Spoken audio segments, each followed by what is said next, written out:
Paulo não aguentava mais, até que o Espírito Santo falou algo que ninguém esperava. Paulo havia sido esmagado por tudo aquilo que o corpo suporta e que a alma absorve em silêncio.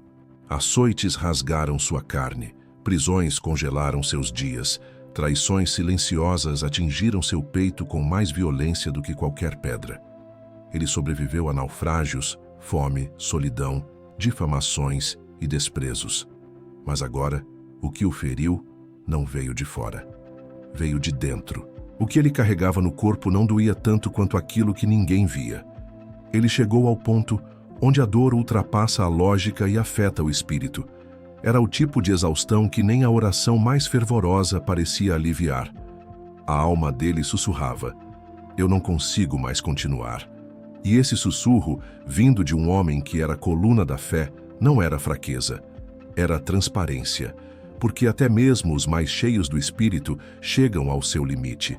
Paulo não era apenas o pregador incansável, ele também era o servo que chorava escondido, o líder que sangrava em silêncio, o intercessor que por um instante quase perdeu a voz da fé. Mas foi nesse exato ponto de colapso que o céu se manifestou.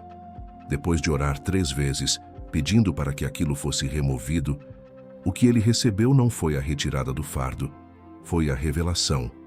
O Espírito Santo falou, não com a resposta que ele esperava, mas com a verdade que sustentaria sua alma até o fim.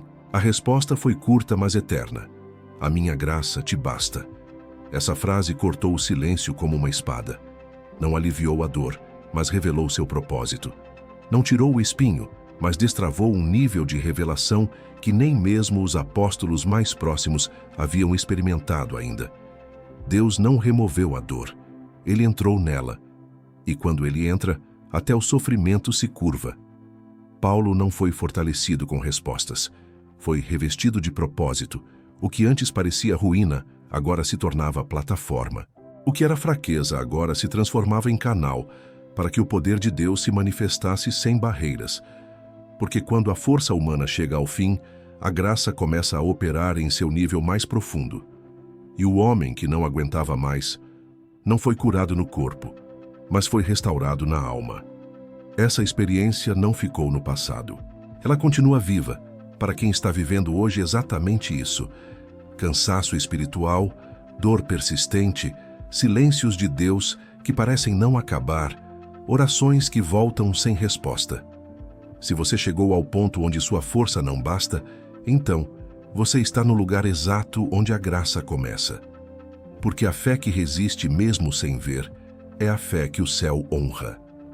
Esse é o momento onde não se trata mais do que você sente, se trata do que Deus está construindo dentro de você.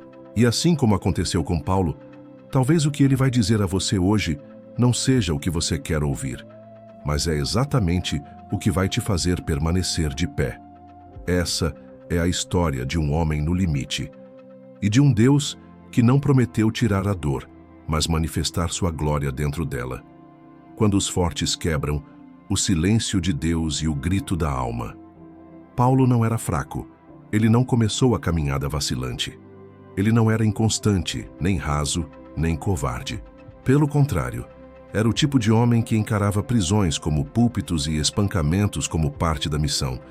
Um líder com autoridade, um apóstolo com frutos, um homem cheio do Espírito Santo.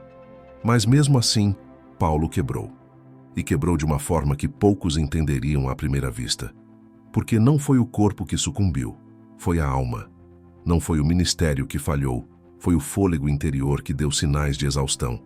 E esse tipo de colapso é o mais perigoso, porque é silencioso.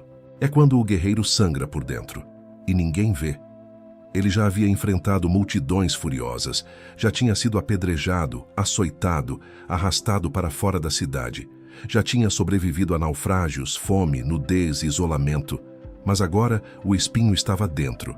E o pior, Deus parecia não responder. Ele orou, insistiu, suplicou. 3 vezes pediu para que aquilo fosse removido. 3 vezes o céu permaneceu em silêncio. E quem já caminhou com Deus sabe que o silêncio dele dói mais do que qualquer grito do mundo. Essa parte da história de Paulo revela algo que poucos têm coragem de assumir. Existem fases na caminhada em que a oração não muda o cenário, porque o que Deus quer mudar é a nossa estrutura interna. Não é falta de fé, é um tipo diferente de fé sendo trabalhado. Uma fé que não precisa mais ver, nem entender, nem controlar. Uma fé que se sustenta na confiança quando não há nenhuma lógica favorável. O silêncio de Deus tem propósito. E a dor de Paulo carregava um chamado mais profundo. Ele não estava apenas sofrendo, estava sendo levado ao lugar onde os fortes quebram e onde a graça se revela como suficiente. Deus não respondeu como Paulo esperava. E talvez essa seja a chave para entender por que tantas pessoas hoje estão frustradas com a fé. Esperam uma resposta específica, querem livramento, querem cura, querem alívio, mas Deus responde com presença. E quando Ele responde com presença, não é para tirar a dor, é para transformar a dor em altar. É aqui que muitos param. Quando percebem que Deus não vai tirar o espinho, pensam que Ele os abandonou. Mas Deus nunca abandona. Ele apenas espera que paremos de pedir para que a dor vá embora e comecemos a pedir que a graça seja revelada dentro dela. E foi exatamente isso que aconteceu com Paulo. Ele esperava que Deus arrancasse o espinho. Mas o céu fez algo maior. Fez do espinho uma chave para ativar uma das maiores revelações da sua vida. Porque quando Deus respondeu, Ele não disse, vou te livrar. Disse, a minha graça te basta. Isso mudou tudo. Aquela dor agora tinha um nome, tinha um limite, tinha uma resposta. E mesmo que a dor continuasse, ela agora servia a um propósito. Deus estava usando aquilo para revelar que o poder do céu não se manifesta onde tudo está perfeito, mas onde há fraqueza sincera. Talvez hoje você esteja no mesmo ponto, não aguentando mais, orando, jejuando, clamando, e o céu em silêncio. E sua mente começa a questionar, será que Deus me ouviu? Será que eu fiz algo errado? Será que a fé falhou? Mas essa história está aqui para te lembrar. A fé não falhou. Você está exatamente onde Deus queria te encontrar, no fim da sua força, para que a força dele comece. A oração de Paulo não foi desperdiçada, foi respondida de outra forma. E essa resposta não serviu apenas para ele, está servindo para nós hoje. Porque é aqui que o Espírito Santo quer nos ensinar uma verdade que sustenta. Há momentos em que Deus não tira o espinho, mas nos revela o poder da graça para suportá-lo com dignidade, propósito e glória. Você não precisa mais provar sua força, nem esconder sua fraqueza. Você só precisa se abrir para ouvir o que Paulo ouviu. Minha graça te basta. E quando essas palavras entrarem no seu espírito, você vai entender que o fim da sua força não é o fim da jornada. É o começo da revelação que vai te fazer permanecer. Esse é o lugar onde os fortes quebram, mas também é onde os quebrados veem Deus como nunca antes. E esse pode ser o ponto de virada da sua vida espiritual. Não porque Deus vai tirar o que dói, mas porque Ele vai te sustentar dentro do que dói, até que a dor deixe de ser o centro e a presença dEle se torne tudo. Quando a graça vira voz, o poder de uma palavra no meio do silêncio. Existem momentos em que o céu parece calado, e por mais que o crente insista em oração, o silêncio se prolonga. Paulo sabia exatamente o que era isso. Ele clamou 3 vezes, não por algo egoísta, mas por um alívio legítimo. Não era rebeldia, era desespero. Mas a resposta de Deus não veio como ele esperava. E ainda assim, quando veio, não veio como explicação, veio como revelação. E essa revelação tem nome: graça. Foi a graça que rompeu o silêncio. Foi a graça que virou voz. E quando a graça fala, ela não justifica o sofrimento. Ela sustenta o coração no meio dele. A resposta divina foi direta, sem rodeios. A minha graça te basta. Nenhum milagre, nenhuma promessa de cura, nenhuma previsão de mudança. Só isso, a minha graça. Mas dentro dessa frase morava tudo o que Paulo precisava. Porque quando Deus libera uma palavra, Ele não está apenas informando, Ele está transformando. Ele está infundindo poder, realinhando propósitos, restaurando a visão. O que parecia um não, na verdade, era um convite. um chamado à maturidade espiritual. Um passo a mais em direção a uma fé que não depende de circunstâncias, mas da presença. Essa palavra não anulou a dor, mas a reposicionou. Antes, o espinho era um fardo sem sentido. Agora, era o palco onde o poder de Deus seria manifesto. E Paulo, que antes buscava alívio, agora enxergava a missão.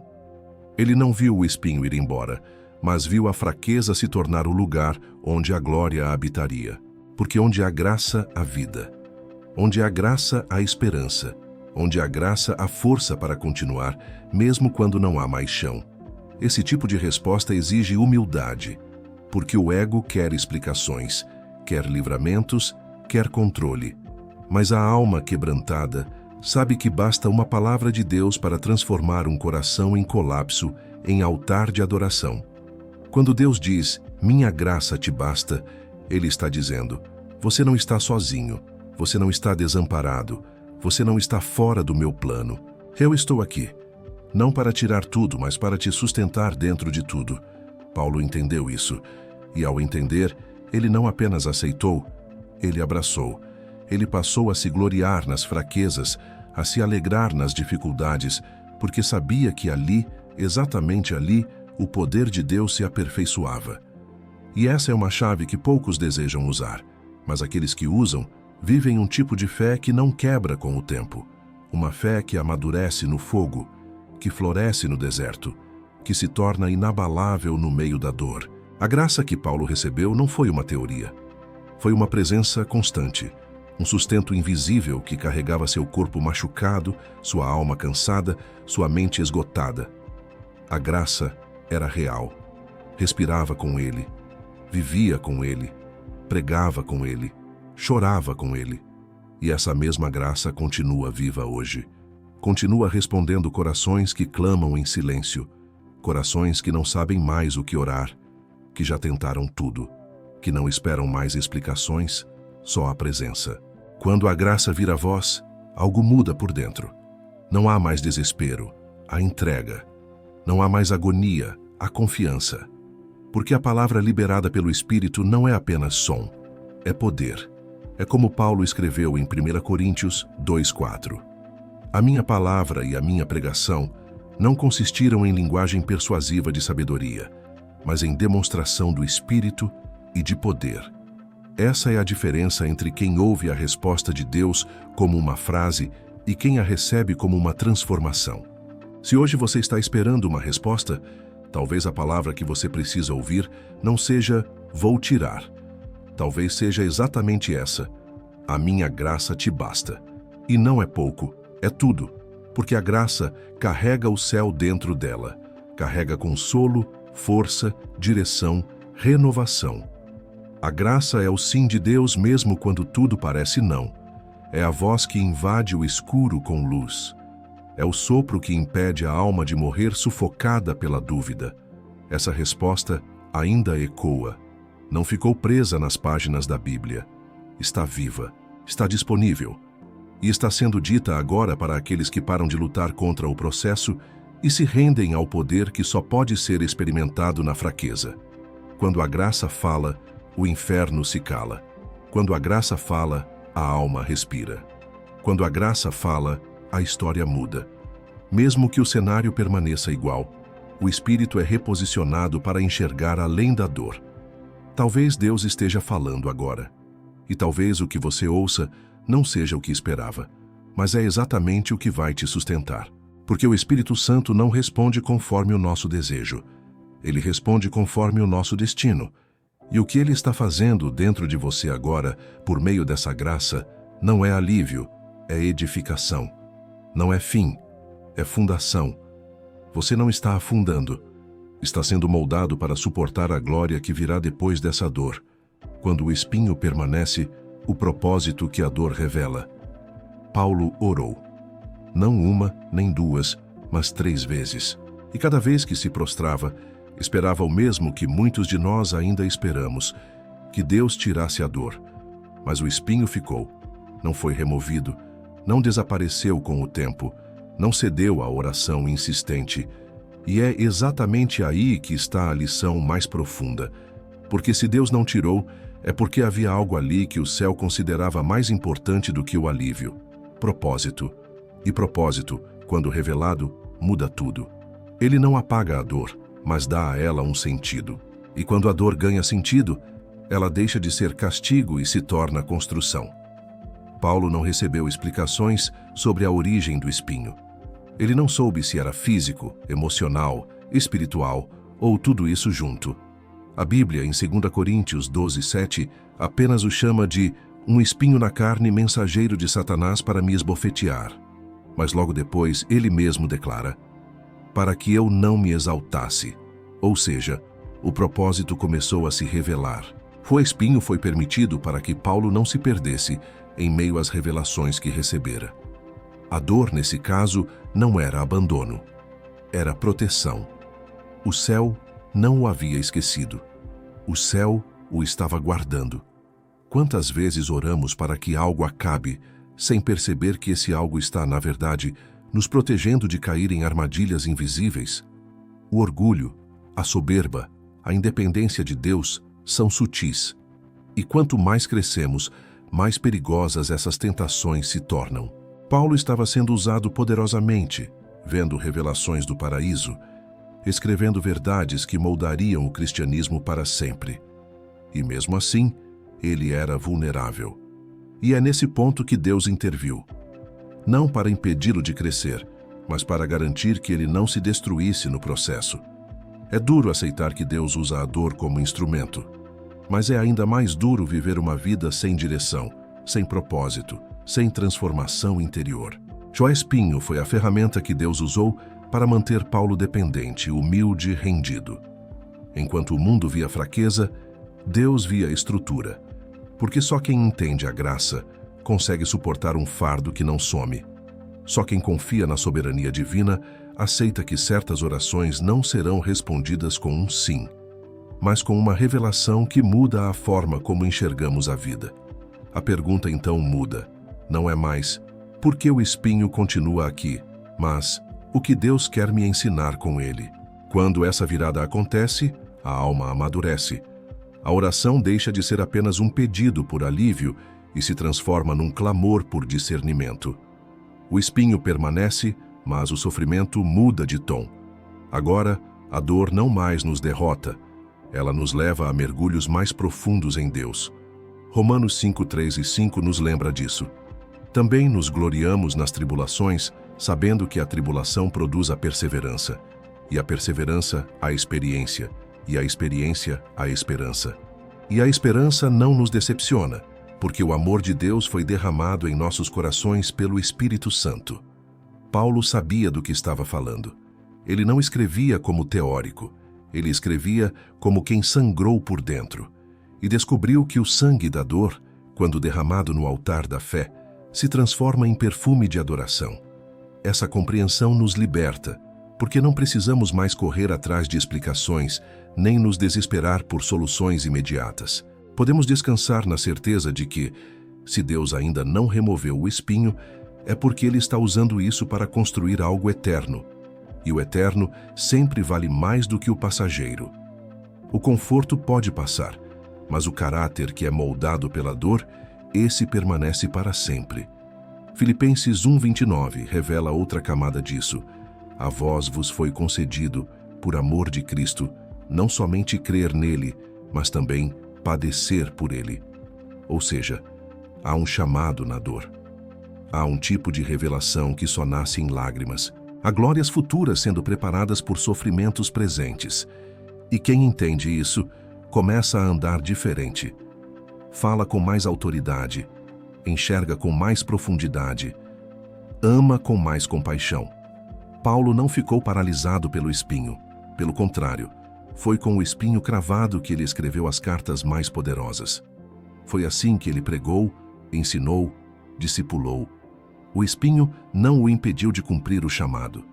E essa talvez seja a resposta que você precisava hoje. O que está doendo aí dentro não vai te parar, não vai te matar, vai te moldar, vai te forjar, vai te tornar uma voz viva da graça, uma testemunha viva do poder que se manifesta na fraqueza. Enquanto você clama para que a dor vá embora, talvez Deus esteja sussurrando: eu estou com você, e isso basta. Quando essa consciência entra no espírito, o coração se alinha. E a dor, que antes era um fardo insuportável, agora se torna uma ponte. Uma ponte que leva da vulnerabilidade à vitória. Não uma vitória fácil, mas uma vitória eterna. Uma fé inabalável que não depende mais de sentir, ver ou entender. Apenas crer, confiar, permanecer. Esse é o poder do espinho. Ele não destrói, ele revela, ele expõe o que somos e o quanto ainda precisamos da graça. E no fim, ele nos conduz à certeza mais firme de todas. Se Deus permitiu, é porque ele está fazendo algo que olhos humanos não conseguem ver, mas que no espírito transforma completamente quem somos. Quando a fraqueza se torna testemunho, o poder que resplandece no vaso quebrado. Paulo não tentou esconder sua fraqueza. Ele não a encobriu com palavras religiosas, nem a maquiou com posturas de superação. Ele a expôs, ele a escreveu, ele a transformou em mensagem. E quando fez isso, algo extraordinário aconteceu. Aquilo que o mundo chamaria de fraqueza, Deus usou como plataforma para manifestar seu poder. Não foi sobre parecer forte, foi sobre ser verdadeiro. Não foi sobre manter uma imagem, mas sobre carregar uma essência. Porque onde há sinceridade, há espaço para a glória. Onde há vasos quebrados, há óleo para ser derramado. Paulo entendeu que não precisava mais esconder seus limites. Em 2 Coríntios 12:9, ele declara com coragem: de boa vontade, pois, me gloriarei nas minhas fraquezas, para que em mim habite o poder de Cristo. Veja, ele não apenas aceitou a fraqueza, ele se gloriou nela. Isso é escandaloso para a mente natural. Mas para quem foi tocado pela revelação da graça, é libertador. Porque essa glória não é sobre a fraqueza em si, mas sobre o que Deus faz através dela. A lógica humana diz: esconda o que é feio, disfarce o que é frágil. Mas a lógica do céu diz: é aí que vou agir. O vaso rachado não perde valor aos olhos do oleiro.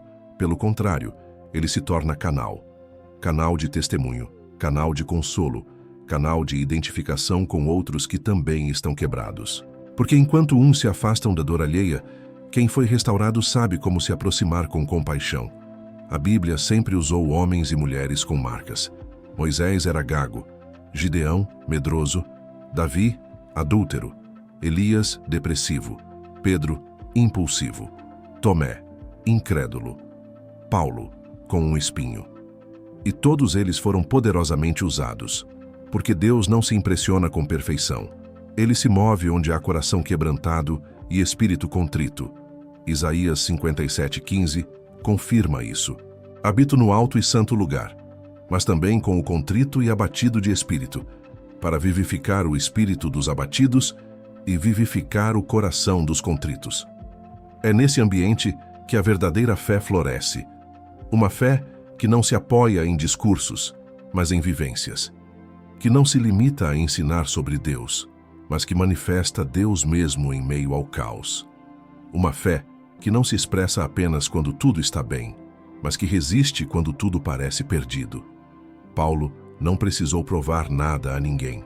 Ele entendeu que, ao mostrar sua dor, ele revelava a glória de quem o sustentava. O testemunho mais forte não é aquele que diz, nunca caí. É aquele que diz, caí, mas fui levantado. E Paulo foi levantado não porque era bom, mas porque reconheceu sua total dependência da graça. Filipenses 3:8 deixa isso evidente. Considero tudo como perda, por causa da sublimidade do conhecimento de Cristo Jesus, meu Senhor. Ele não se apoiava em seu passado religioso, nem em seu intelecto. Ele se apoiava na cruz. E a cruz, por mais escandalosa que pareça, é o ponto onde toda fraqueza humana se encontra com o poder divino. Você pode estar vivendo um tempo onde tudo parece despedaçado.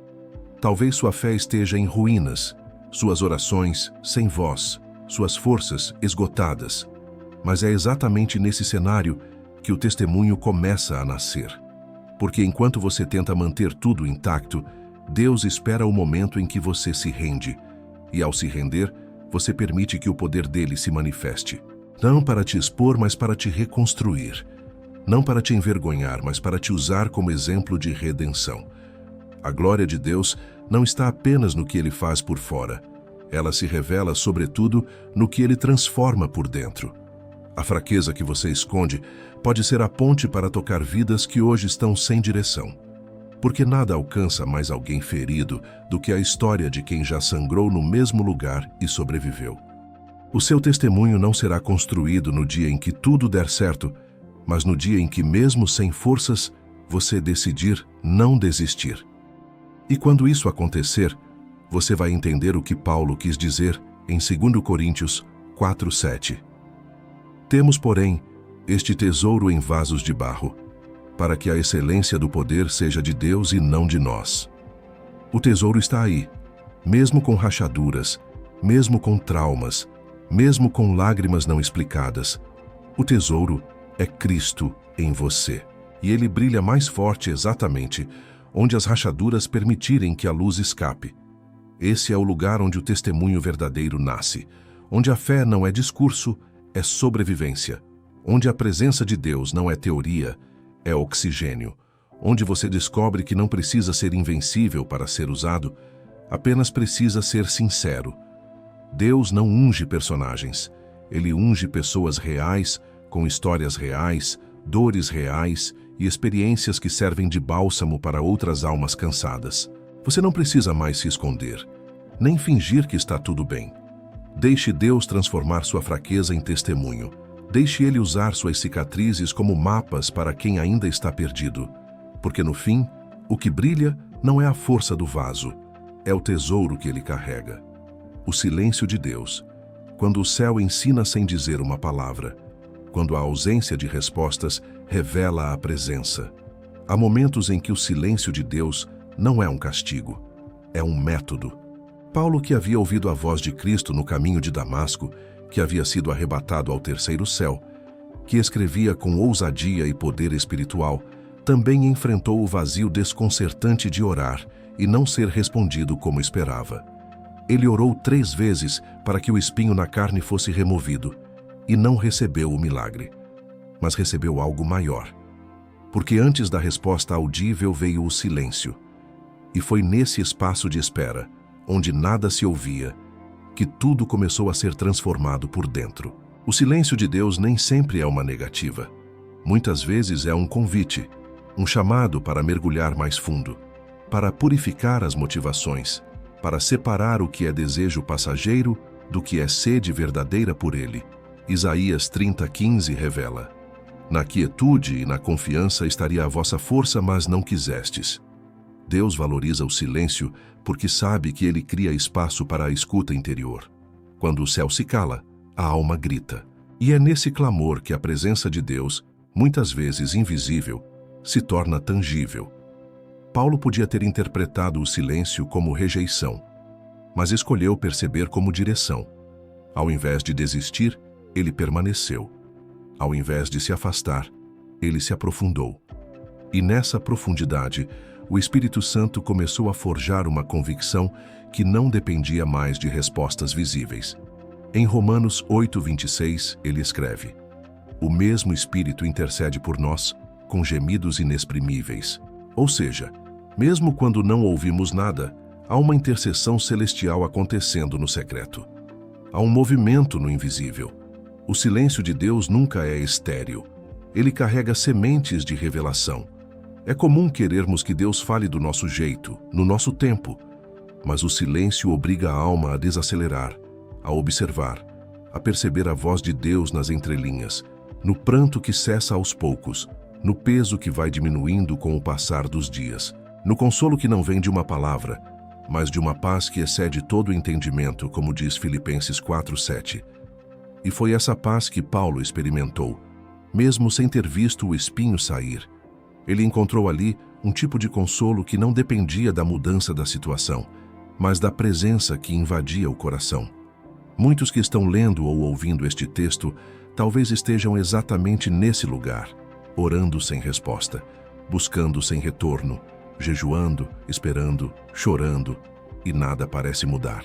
Mas o silêncio não é sinônimo de distância. O silêncio é, muitas vezes, um convite para que você olhe para dentro e descubra que Deus está mais perto do que imagina. Salmos 46:10 diz: Aquietai-vos e sabei que eu sou Deus. Não se trata de passividade, mas de reverência, de entrega, de confiança. Quando Paulo se rendeu ao silêncio, ele abriu espaço para que a graça se tornasse visível. Ele parou de lutar contra o espinho e começou a perceber o poder que se manifestava em meio à dor. Aquele silêncio, que antes parecia vazio, agora ecoava uma mensagem clara: eu estou contigo. E se você hoje está atravessando esse mesmo silêncio, saiba que ele não é o fim. Ele é o início de algo novo. Porque quem permanece no silêncio com Deus está sendo preparado para ouvir o tipo de resposta que transforma não apenas uma circunstância, mas toda uma vida. O silêncio é o solo onde a graça floresce. E quem suporta esse tempo com o coração aberto vai ouvir em breve aquilo que o céu estava preparando desde sempre, a resposta que muda tudo, começando por dentro. Quando a ausência de respostas revela a presença, há momentos em que o silêncio de Deus não é um castigo, é um método. Paulo, que havia ouvido a voz de Cristo no caminho de Damasco, que havia sido arrebatado ao terceiro céu, que escrevia com ousadia e poder espiritual, também enfrentou o vazio desconcertante de orar e não ser respondido como esperava. Ele orou 3 vezes para que o espinho na carne fosse removido e não recebeu o milagre. Mas recebeu algo maior, porque antes da resposta audível veio o silêncio. E foi nesse espaço de espera, onde nada se ouvia, que tudo começou a ser transformado por dentro. O silêncio de Deus nem sempre é uma negativa. Muitas vezes é um convite, um chamado para mergulhar mais fundo, para purificar as motivações, para separar o que é desejo passageiro do que é sede verdadeira por Ele. Isaías 30:15 revela: Na quietude e na confiança estaria a vossa força, mas não quisestes. Deus valoriza o silêncio porque sabe que ele cria espaço para a escuta interior. Quando o céu se cala, a alma grita. E é nesse clamor que a presença de Deus, muitas vezes invisível, se torna tangível. Paulo podia ter interpretado o silêncio como rejeição, mas escolheu perceber como direção. Ao invés de desistir, ele permaneceu. Ao invés de se afastar, ele se aprofundou. E nessa profundidade, o Espírito Santo começou a forjar uma convicção que não dependia mais de respostas visíveis. Em Romanos 8:26, ele escreve: O mesmo Espírito intercede por nós com gemidos inexprimíveis. Ou seja, mesmo quando não ouvimos nada, há uma intercessão celestial acontecendo no secreto. Há um movimento no invisível. O silêncio de Deus nunca é estéril. Ele carrega sementes de revelação. É comum querermos que Deus fale do nosso jeito, no nosso tempo. Mas o silêncio obriga a alma a desacelerar, a observar, a perceber a voz de Deus nas entrelinhas, no pranto que cessa aos poucos, no peso que vai diminuindo com o passar dos dias, no consolo que não vem de uma palavra, mas de uma paz que excede todo o entendimento, como diz Filipenses 4:7. E foi essa paz que Paulo experimentou, mesmo sem ter visto o espinho sair. Ele encontrou ali um tipo de consolo que não dependia da mudança da situação, mas da presença que invadia o coração. Muitos que estão lendo ou ouvindo este texto talvez estejam exatamente nesse lugar, orando sem resposta, buscando sem retorno, jejuando, esperando, chorando, e nada parece mudar. Mas o silêncio não é sinônimo de distância. O silêncio é, muitas vezes, um convite para que você olhe para dentro e descubra que Deus está mais perto do que imagina.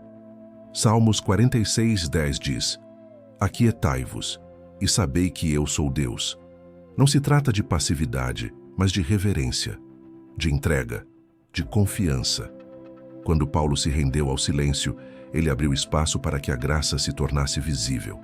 Ele parou de lutar contra o espinho e começou a perceber o poder que se manifestava em meio à dor. Aquele silêncio, que antes parecia vazio, agora ecoava uma mensagem clara: eu estou contigo. E se você hoje está atravessando esse mesmo silêncio, saiba que ele não é o fim. Ele é o início de algo novo. Porque quem permanece no silêncio com Deus está sendo preparado para ouvir o tipo de resposta que transforma não apenas uma circunstância, mas toda uma vida. O silêncio é o solo onde a graça floresce.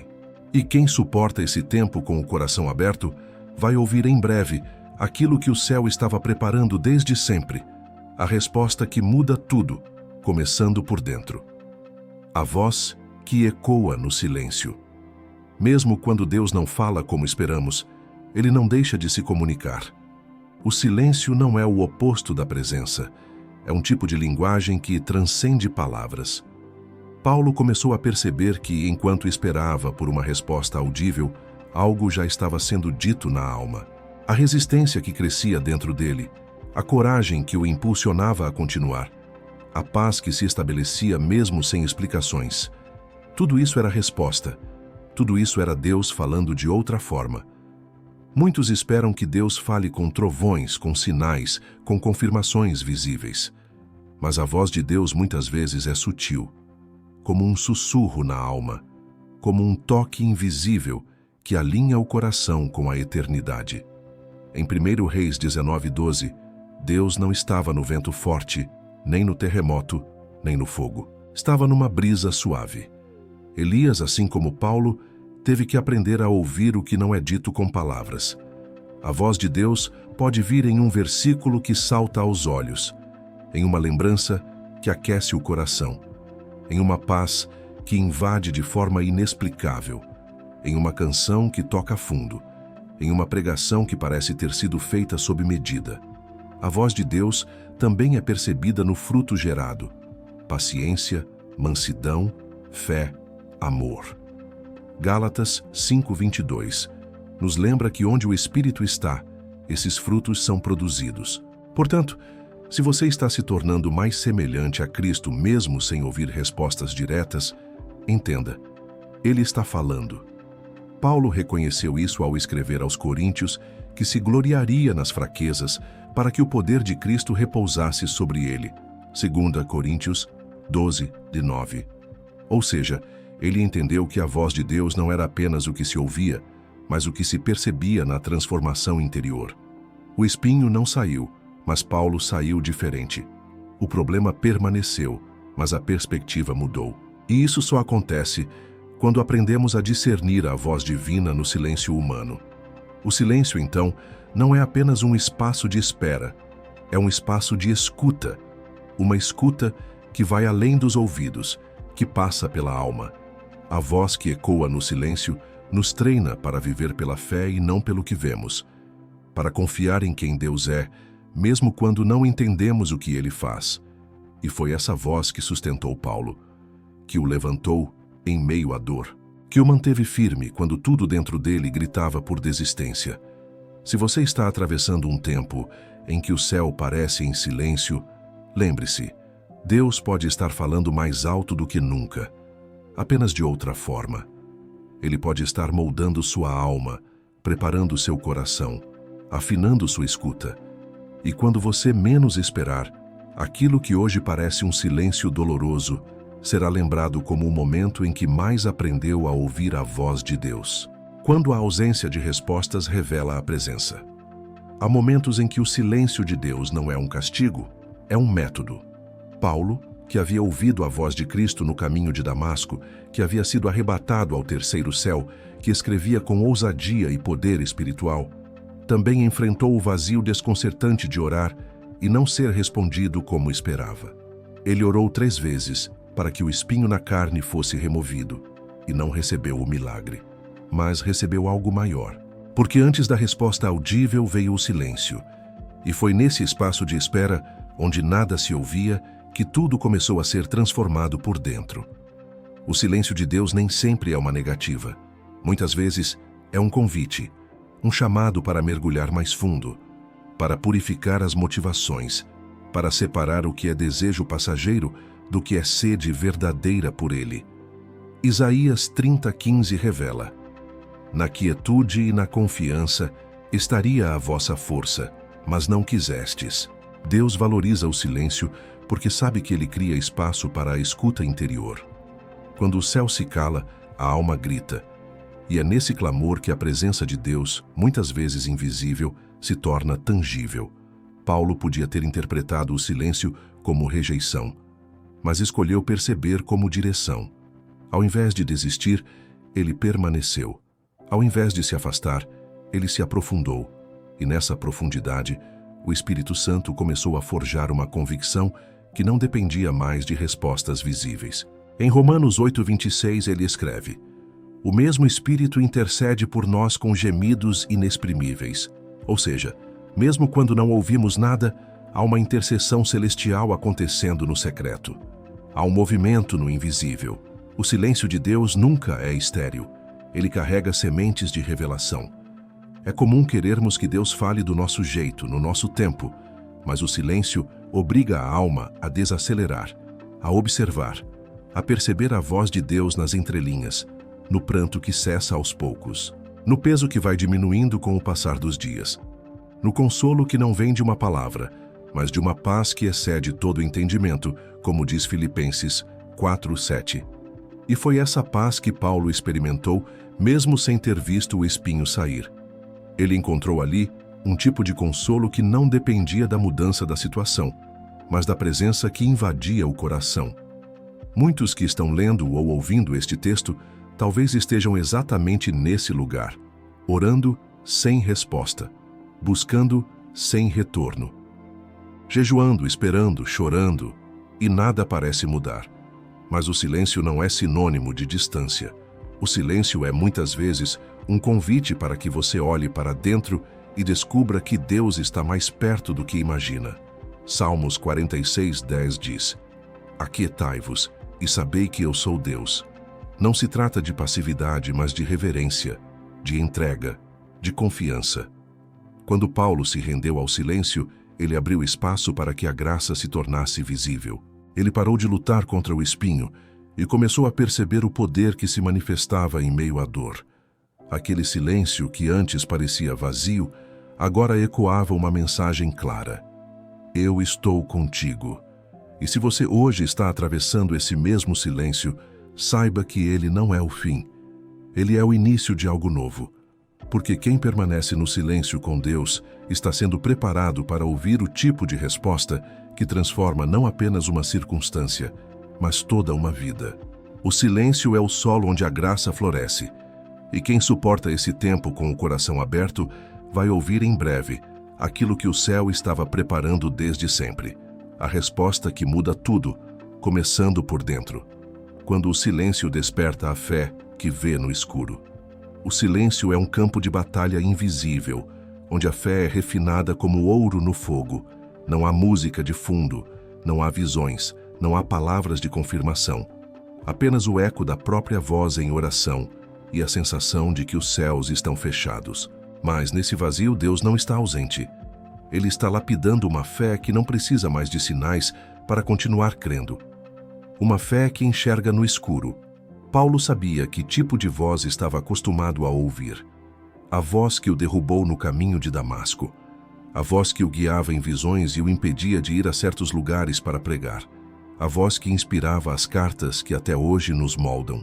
Mas agora, nesse período, não havia voz. Havia uma dor constante, um incômodo que não cessava, uma orfandade emocional que parecia contradizer a comunhão que ele sempre teve com o Senhor.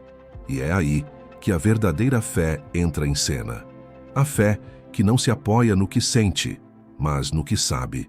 Em 2 Coríntios 5:7, Paulo mesmo afirma: "Porque andamos por fé e não pelo que vemos."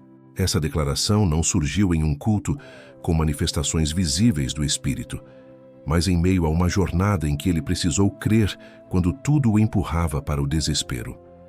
O silêncio de Deus não é um abandono, é um estímulo para que a fé se torne madura.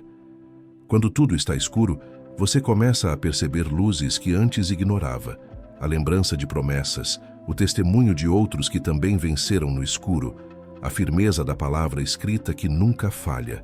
Salmo 119:105 afirma: "Lâmpada para os meus pés é a tua palavra, e luz para os meus caminhos." A palavra é a luz que nos guia quando o céu parece mudo. O silêncio testa intenções. Ele revela se buscamos a Deus por quem Ele é ou apenas pelo que Ele faz. Paulo, ao receber um não divino, descobriu um sim ainda maior, o sim de uma graça suficiente, de um poder que se aperfeiçoa na fraqueza. Em 2 Coríntios 12:9, ele registra a resposta celestial: "A minha graça te basta, porque o meu poder se aperfeiçoa na fraqueza." Não era a resposta que ele queria, mas era exatamente a que sua alma precisava. E talvez você, como Paulo, esteja no meio de um silêncio que parece castigo. Mas e se for treinamento? E se Deus estiver preparando seus ouvidos para discernir sons mais sutis? E se esse silêncio estiver construindo uma fé que não se abala, mesmo quando o chão treme? E se nesse tempo Deus estiver ajustando sua escuta para que, quando a voz dele vier, você a reconheça com profundidade? Jesus mesmo passou por um silêncio no Getsêmani. Ele clamou: "Pai, se é possível, afasta de mim este cálice." E o cálice não foi afastado. Mas naquele silêncio, o céu não estava ausente. Estava atento, estava presente. E o anjo que veio fortalecê-lo não trouxe uma nova resposta, mas trouxe sustentação para atravessar. Lucas 22, 42, 43. Às vezes, o milagre não é a resposta, é a capacidade de continuar mesmo sem ela. É a fé que se recusa a morrer no escuro. A fé que diz: "Eu sei em quem tenho crido, mesmo sem sentir nada." A fé que espera, que insiste, que prossegue. Porque o silêncio é apenas um cenário. Deus ainda está no controle. Quando a ausência de respostas revela a presença. Há momentos em que o silêncio de Deus não é um castigo, é um método.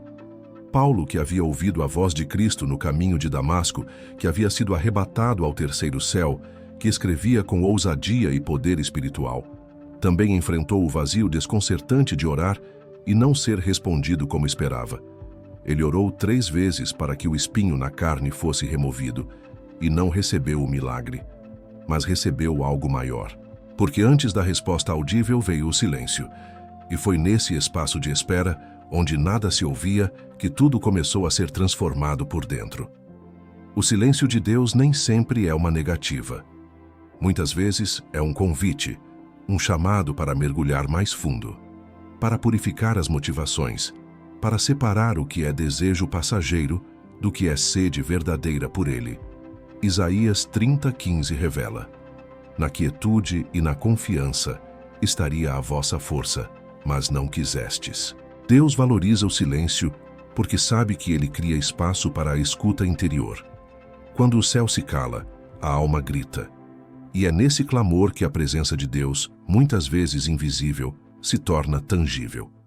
Paulo podia ter interpretado o silêncio como rejeição, mas escolheu perceber como direção. Ao invés de desistir, ele permaneceu. Ao invés de se afastar, ele se aprofundou. E nessa profundidade, o Espírito Santo começou a forjar uma convicção que não dependia mais de respostas visíveis. Em Romanos 8:26 ele escreve: "O mesmo Espírito intercede por nós com gemidos inexprimíveis." Ou seja, mesmo quando não ouvimos nada, há uma intercessão celestial acontecendo no secreto. Há um movimento no invisível. O silêncio de Deus nunca é estéril. Ele carrega sementes de revelação.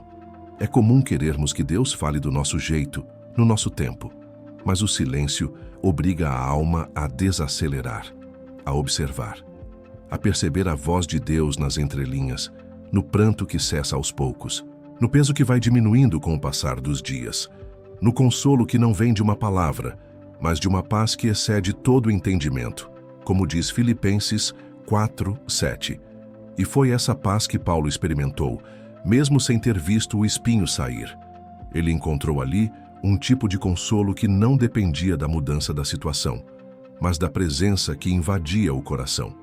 Muitos que estão lendo ou ouvindo este texto talvez estejam exatamente nesse lugar, orando sem resposta, buscando sem retorno, jejuando, esperando, chorando, e nada parece mudar. Mas o silêncio não é sinônimo de distância, O silêncio é, muitas vezes, um convite para que você olhe para dentro e descubra que Deus está mais perto do que imagina. Salmos 46:10 diz: Aquietai-vos e sabei que eu sou Deus. Não se trata de passividade, mas de reverência, de entrega, de confiança. Quando Paulo se rendeu ao silêncio, ele abriu espaço para que a graça se tornasse visível. Ele parou de lutar contra o espinho e começou a perceber o poder que se manifestava em meio à dor. Aquele silêncio que antes parecia vazio, agora ecoava uma mensagem clara: Eu estou contigo. E se você hoje está atravessando esse mesmo silêncio, saiba que ele não é o fim. Ele é o início de algo novo. Porque quem permanece no silêncio com Deus está sendo preparado para ouvir o tipo de resposta que transforma não apenas uma circunstância, mas toda uma vida. O silêncio é o solo onde a graça floresce. E quem suporta esse tempo com o coração aberto vai ouvir em breve aquilo que o céu estava preparando desde sempre. A resposta que muda tudo, começando por dentro. Quando a espera refina a fé. A espera, para muitos, é um lugar de incômodo, de tensão, de desesperança crescente. Mas para Deus, a espera é um ambiente de refinamento. Paulo, ao não receber a resposta imediata para o seu clamor, não foi abandonado. Ele foi aperfeiçoado. O processo entre a oração e a resposta foi justamente o campo onde a sua fé deixou de ser apenas declaração e se tornou convicção viva. No livro de Tiago 1:3-4, aprendemos que a prova da vossa fé produz paciência, e a paciência deve ter a sua obra perfeita. A espera tem um propósito. Ela não está vazia de sentido, mas cheia de lapidação. Paulo conhecia o Deus que cura, que liberta, que ressuscita, mas agora estava sendo ensinado pelo Deus que forma. E a formação espiritual é lenta, profunda, silenciosa e muitas vezes dolorosa. É na espera que o crente aprende a confiar sem ver, a caminhar sem sentir, a adorar sem receber. Foi nesse lugar de silêncio que Paulo experimentou o tipo de fé que sustenta, não pelo que Deus faz, mas por quem Deus é. A espera se tornou para ele um altar onde a dependência deixou de ser opcional e passou a ser vital. O livro de Lamentações 3:25 declara: Bom é o Senhor para os que esperam por Ele, para a alma que o busca. Esse versículo revela uma verdade poderosa. A alma que espera não está perdendo tempo, está sendo moldada. Paulo estava aprendendo a descansar mesmo no meio do caos, a confiar mesmo diante do espinho, a ver com os olhos do Espírito, mesmo quando a carne gritava de dor. E é por isso que ele escreve em 2 Coríntios 4:17, porque a nossa leve e momentânea tribulação produz para nós um peso eterno de glória muito excelente. Ele entendeu que o presente não era o fim, era apenas o processo. Quantos de nós estamos vivendo esse tipo de espera, clamando para que Deus tire algo, resolva algo, transforme algo, e enquanto esperamos, achamos que nada está acontecendo? Mas Deus trabalha no invisível. Ele está refinando o caráter, forjando humildade, quebrando o orgulho, levando a alma para um lugar onde nada mais importa, exceto a presença dele. A espera é como o fogo que purifica o ouro. Parece castigo, mas é preparação. E quem suporta esse tempo sai dele mais forte, mais sensível, mais cheio da glória de Deus. Subtópico 3. Quando a voz que cala é a que mais ensina. O silêncio de Deus não é apenas a ausência de palavras audíveis. É, muitas vezes, a estratégia divina para despertar discernimento. Paulo, ao se deparar com a falta de resposta direta, começou a perceber Deus nos detalhes. Começou a ver que o poder de Deus não estava apenas nas grandes manifestações, mas na graça que o sustentava dia após dia. Em vez de buscar a voz audível, ele passou a ouvir com os olhos da alma. A presença que o fortalecia, mesmo sem milagre, era a própria resposta que ele precisava. Hebreus 5:8 afirma que, ainda que era filho, aprendeu a obediência por aquilo que padeceu. Se o próprio Cristo foi aperfeiçoado pelo sofrimento, por que nós esperamos que tudo seja resolvido com palavras rápidas do céu? O silêncio, nesse contexto, é uma escola. E Paulo se tornou aluno aplicado. Ele compreendeu que o espinho não era um obstáculo para o ministério, mas uma ferramenta para a revelação da graça. E quando ele escreve: "Portanto, de boa vontade me gloriarei nas minhas fraquezas, para que em mim habite o poder de Cristo", 2 Coríntios 12:9, ele não está falando de resignação, mas de compreensão espiritual. Esse é o ponto alto do silêncio de Deus. Quando entendemos que a voz que cala é, muitas vezes, a que mais ensina, porque nos obriga a observar, a discernir, a crescer. O silêncio se torna pedagógico. Ele elimina o ruído, ele limpa os excessos, ele prepara o solo para algo eterno, e é nesse silêncio que a maturidade nasce, que a autoridade espiritual é firmada, que a dependência verdadeira é estabelecida. Paulo saiu desse processo não apenas com uma resposta, mas com uma convicção que atravessaria prisões, naufrágios, traições e até a morte. Porque quem aprendeu a ouvir Deus no silêncio nunca mais se desespera com o barulho das crises. Quando o corpo falha, mas a fé permanece. A dor que habita o corpo, mas não enfraquece o espírito. O corpo de Paulo era o de um homem marcado por cicatrizes.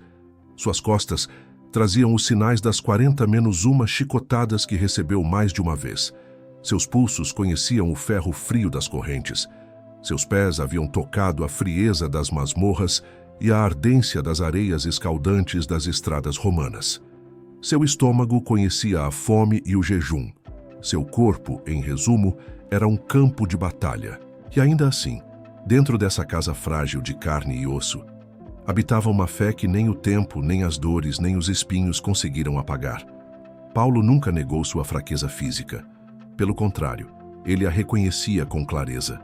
Em 2 Coríntios 4:7, ele diz: "Temos, porém, este tesouro em vasos de barro, para que a excelência do poder seja de Deus, e não de nós." Ele sabia que era frágil. Sabia que o cansaço não era apenas emocional, mas também físico. A dor fazia parte de seu ministério, mas não determinava sua entrega. Paulo compreendia algo que muitos esquecem. A presença da dor não é a ausência de Deus. A fraqueza do corpo não é o fim do poder espiritual.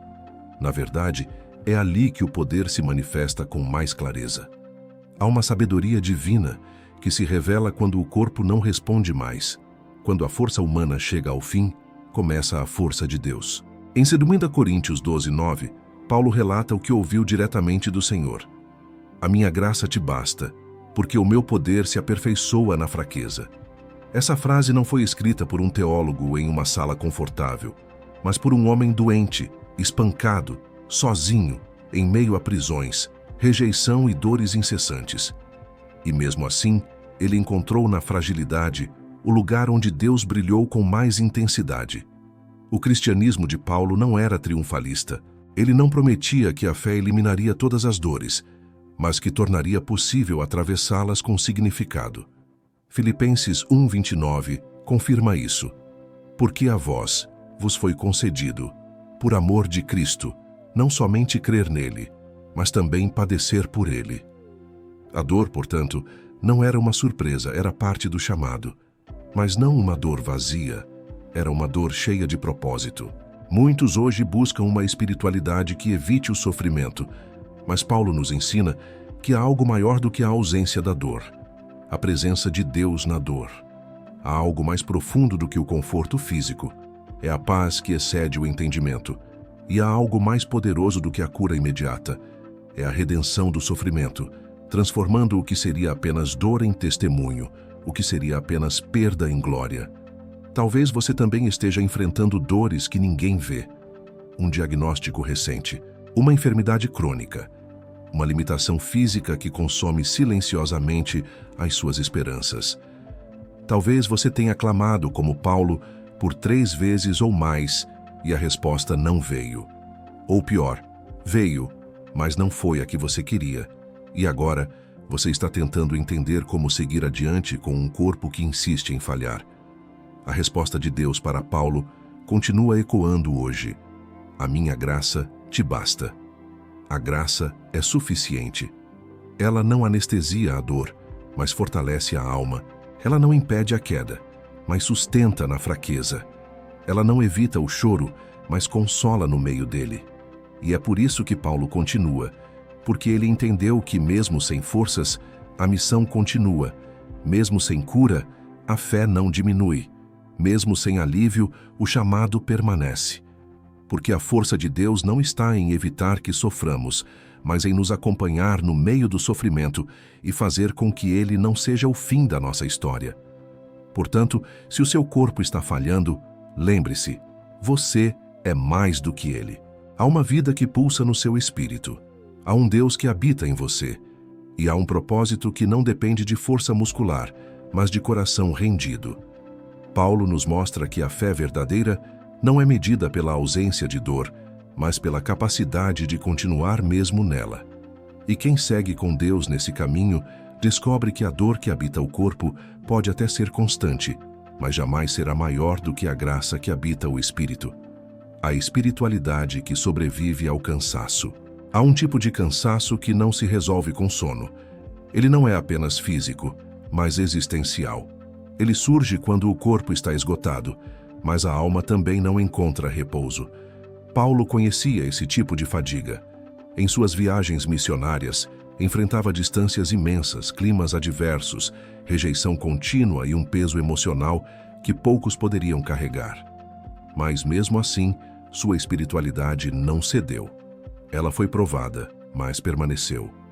Em 2 Coríntios 1, 8, 9, Paulo abre o coração como poucos fariam.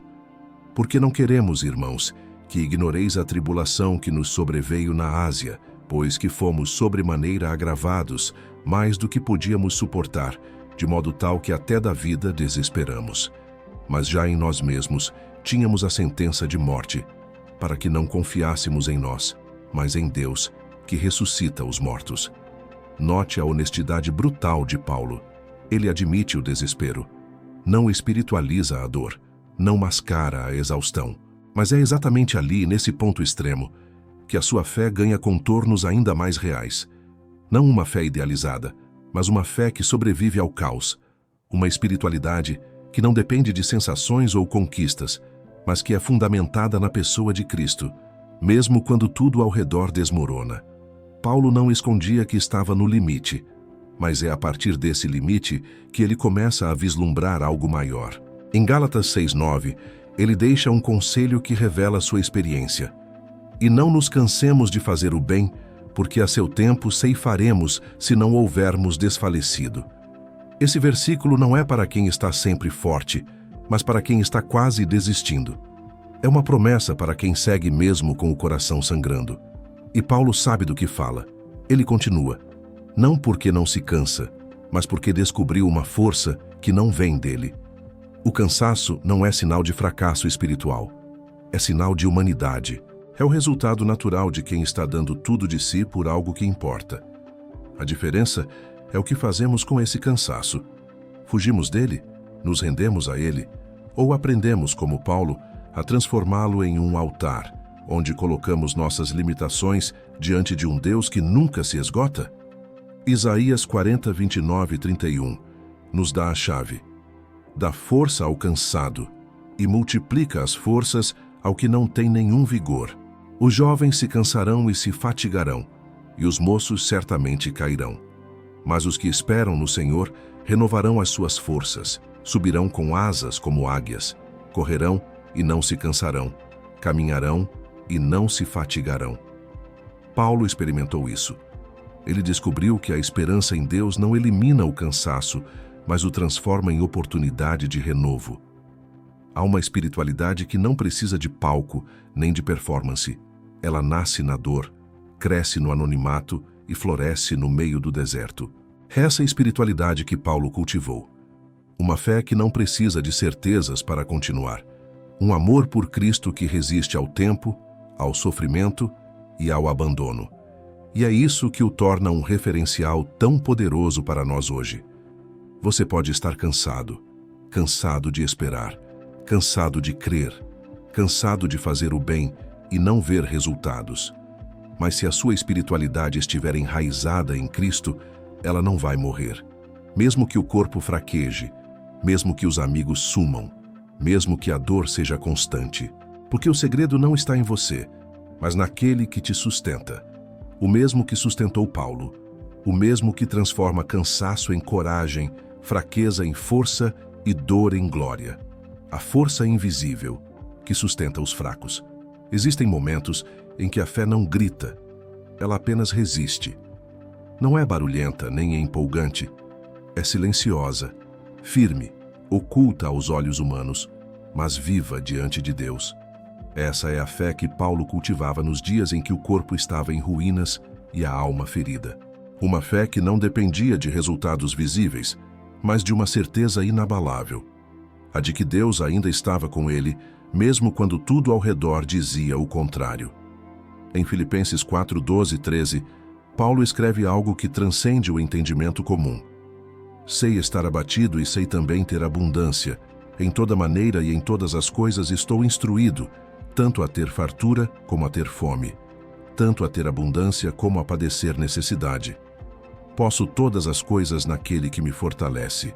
Essa declaração não vem de um lugar de conforto, mas de um cenário onde a fragilidade era evidente. Ainda assim, ele afirma: posso, porque a força não vinha dele, mas do Senhor. Muitas vezes, buscamos força em nossos sentimentos, em nosso ânimo, em nossa capacidade. Mas quando tudo isso falha, descobrimos que há um tipo de força que não é visível, mas é real. Paulo vivia sustentado por essa força. Era como um pilar invisível que o mantinha de pé, quando o mundo queria vê-lo caído. Era a graça operando nos bastidores, o poder de Deus se aperfeiçoando na fraqueza. Em 2 Coríntios 12, 9 e 10, lemos a famosa resposta do Senhor: a minha graça te basta, porque o meu poder se aperfeiçoa na fraqueza. E Paulo, longe de resistir a essa declaração, abraça a ideia com coragem sobrenatural. De boa vontade, pois, me gloriarei nas minhas fraquezas, para que em mim habite o poder de Cristo. Pelo que sinto prazer nas fraquezas, nas injúrias, nas necessidades, nas perseguições, nas angústias por amor de Cristo, porque quando estou fraco, então é que sou forte. O que para muitos seria razão para desistir, para Paulo se tornou plataforma para glorificar a Deus.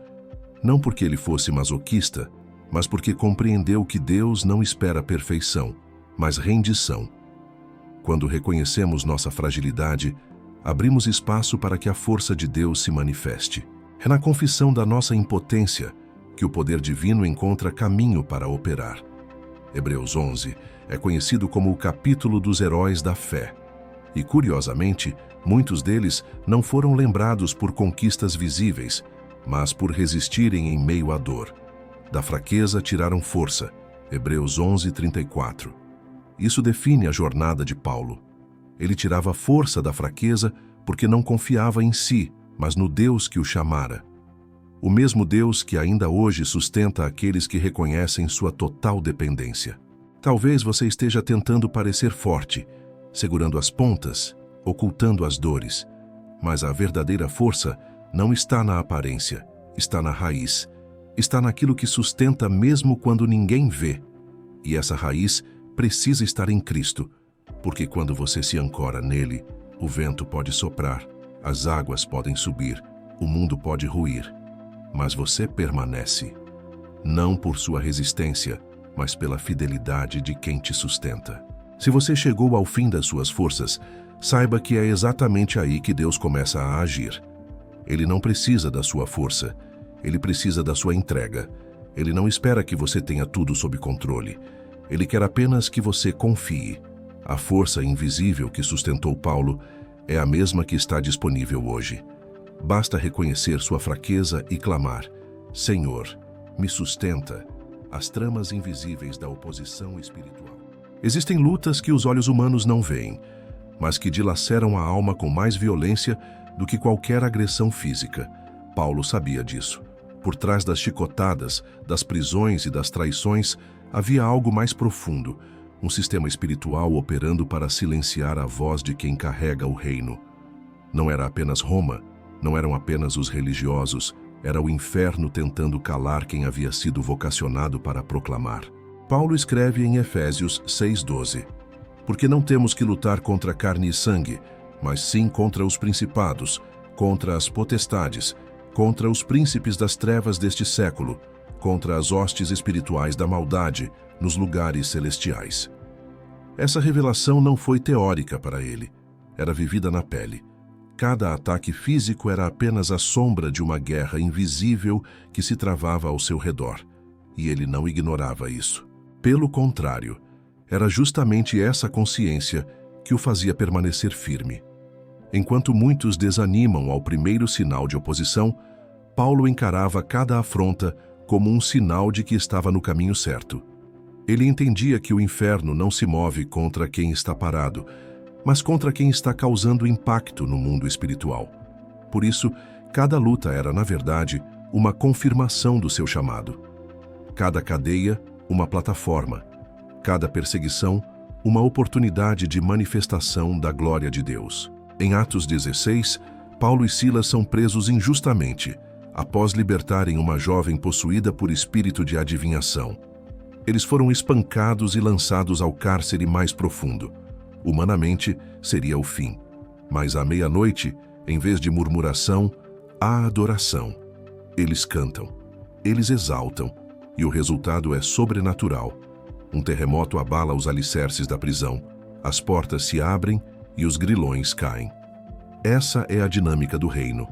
Quando o inferno tenta prender, o céu responde com liberdade. Paulo jamais ignorou o peso da opressão espiritual. Mas ele também jamais se deixou dominar por ela. Ele sabia quem era, sabia quem o havia chamado, e, acima de tudo, sabia quem estava com ele. Essa convicção fazia com que ele enfrentasse legiões demoníacas sem temor. Em Atos 19, por exemplo, sua autoridade espiritual era tamanha que os lenços que tocavam seu corpo curavam enfermos e expulsavam demônios. Isso não era resultado de técnica, mas de rendição e entrega total. Quando entendemos a natureza espiritual da nossa jornada, paramos de lutar com armas carnais. A nossa maior vitória não é vencer o inimigo visível, mas discernir e resistir ao invisível. Paulo sabia disso e nos ensinou, através da sua vida, que a verdadeira guerra acontece no secreto, no lugar onde os olhos não alcançam, mas onde o céu e o inferno observam cada decisão que tomamos. Se você tem enfrentado resistências inexplicáveis, ataques inesperados, lutas que não se justificam no natural, talvez esteja na hora de considerar o que Paulo considerava. Isso é espiritual. E se é espiritual, não se vence com força humana, mas com armadura celestial. Em Efésios 6, ele detalha cada peça dessa armadura, e não como poesia, mas como estratégia de sobrevivência. Ele sabia que sem a couraça da justiça, sem o escudo da fé, sem o capacete da salvação, seria fácil se perder no meio da guerra. O inferno se levanta contra quem carrega a luz, mas quem anda com o reino não anda desprotegido. O mesmo Deus que sustentou Paulo no meio das trevas é o Deus que te guarda hoje. E se a guerra ficou mais intensa, talvez seja porque o impacto do seu ministério também está aumentando. Lembre-se, você não está sozinho. Atrás de você há um exército. Acima de você há um trono. Dentro de você habita o Espírito que ressuscitou Jesus dos mortos. Essa é a força que mantém os filhos de Deus de pé quando tudo tenta derrubá-los. Foi essa força que guiou Paulo até o fim. E é essa mesma força que hoje te chama para continuar. Porque o inferno não tem a última palavra. O reino permanece e você faz parte dele. A dor oculta de quem segue obedecendo. Obedecer a Deus é glorioso nas palavras, mas muitas vezes silenciosamente doloroso na prática. E Paulo sabia disso como poucos. O mesmo homem que foi arrebatado ao terceiro céu, que viu coisas inefáveis, também conheceu prisões, açoites, calúnias e abandonos. Havia uma dimensão de sua missão que não se revelava em milagres, mas em marcas. Marcas essas que ninguém queria ver, mas que carregavam os testemunhos mais profundos. Em 2 Coríntios 11, 24, 28, Paulo enumera o que sofreu. 5 vezes recebi dos judeus uma quarentena de açoites menos um. 3 vezes fui fustigado com varas, uma vez fui apedrejado, 3 vezes sofri naufrágio, uma noite e um dia passei no abismo. Mas depois de tudo isso, ele ainda completa dizendo que, além das lutas externas, havia a sua preocupação constante com as igrejas. O fardo espiritual de um verdadeiro servo não se limita ao que ele sofre fisicamente. Ele carrega no coração os outros, carrega as vidas que está formando, carrega o reino dentro de si. E esse peso espiritual raramente é compreendido. Quem vê um pregador com autoridade raramente imagina o processo por trás daquela unção. Quem vê milagres sendo operados por suas mãos nem sempre enxerga os desertos que regaram aquelas sementes. E é por isso que a dor de obedecer não é apenas física, ela é emocional, é mental, é espiritual. É uma cruz que se carrega sem aplausos, sem palco, sem garantias humanas de recompensa. Paulo experimentou o cansaço de quem obedece mesmo sem entender. Em Atos 21, mesmo alertado por profecias sobre a prisão que o esperava em Jerusalém, ele prosseguiu. Obedecer não era opcional para ele. Era um voto, uma entrega absoluta. Ainda que custasse sua liberdade, ainda que lhe custasse a vida. E ele não o fazia por heroísmo, mas por convicção, porque sabia que não existe lugar mais seguro no mundo do que o centro da vontade de Deus, mesmo quando esse lugar parece ser um cárcere. A obediência de Paulo o levou a estar entre os homens mais livres da história, mesmo algemado. Porque a verdadeira liberdade não é a ausência de prisões externas, mas a presença da paz interna. E essa paz ele carregava mesmo em meio à dor, mesmo quando não havia conforto, mesmo quando tudo gritava para desistir. Em Filipenses 1:29, ele escreve: porque vos foi concedido em relação a Cristo, não somente crer nele, mas também padecer por ele. Note que ele usa o verbo concedido. Ou seja, sofrer por Cristo era um privilégio, não um castigo. Uma concessão de Deus, não uma maldição. Isso muda completamente a forma como lidamos com as dores que surgem quando escolhemos obedecer.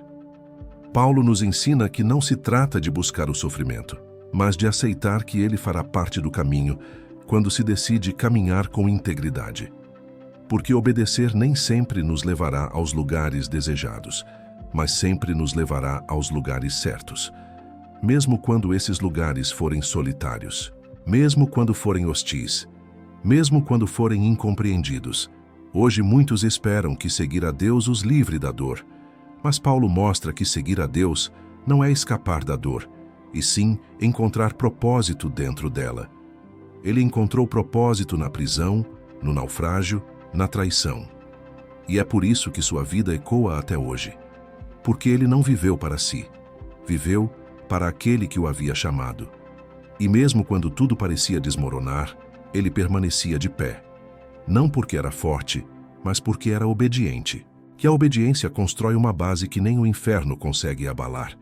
Se você sente que está obedecendo, mas a dor continua, saiba que você não está sozinho.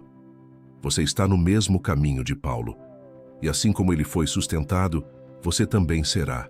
Porque Deus não abandona quem obedece, mesmo que todos virem as costas, mesmo que o mundo te esqueça. O céu nunca se esquece de quem anda segundo a palavra, e é por isso que você vai continuar. Porque como Paulo, você também foi separado para coisas maiores do que sua dor. A presença invisível que sustenta. Há momentos em que tudo o que conseguimos perceber é a ausência.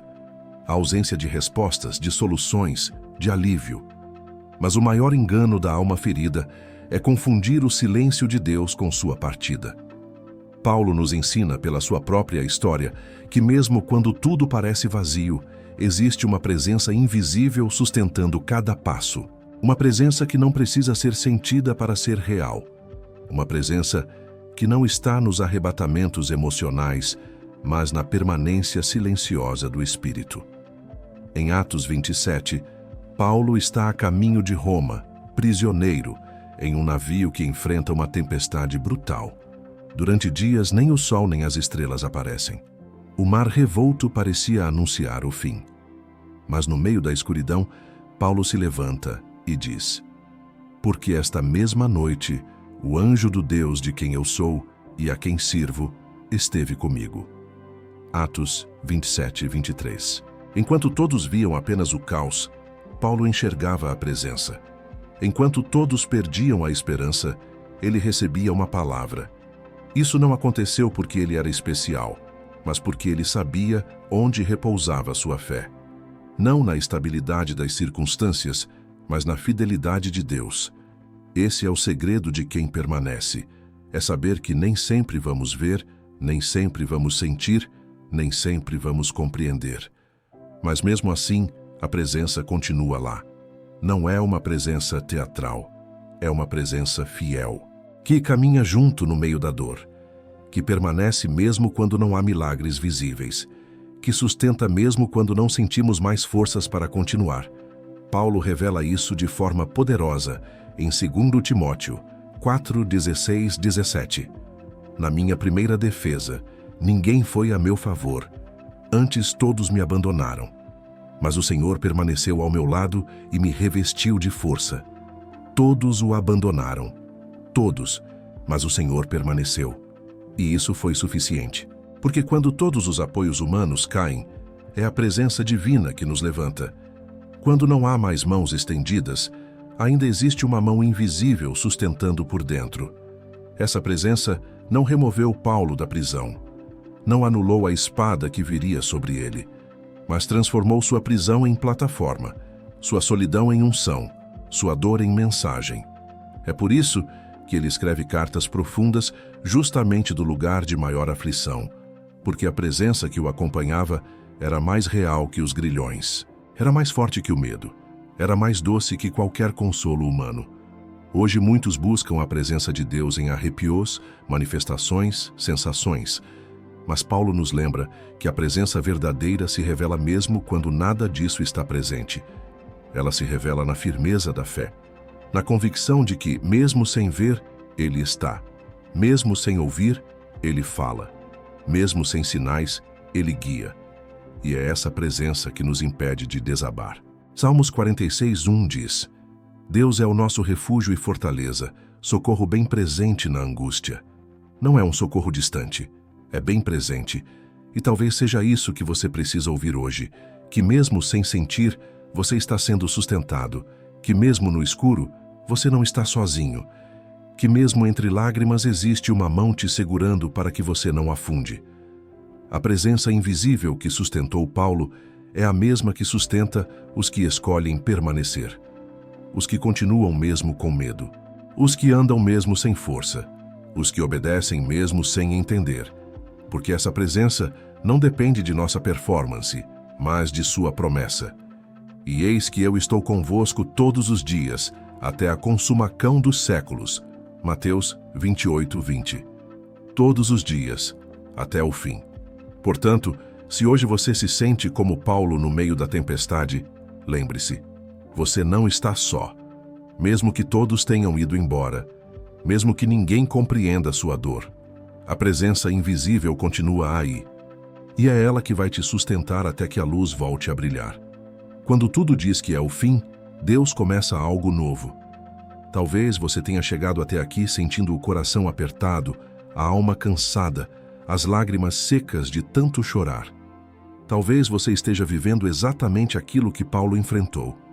O silêncio de Deus, o peso de um espinho que ninguém entende, as noites em que a oração parece bater no teto e cair de volta sobre o peito.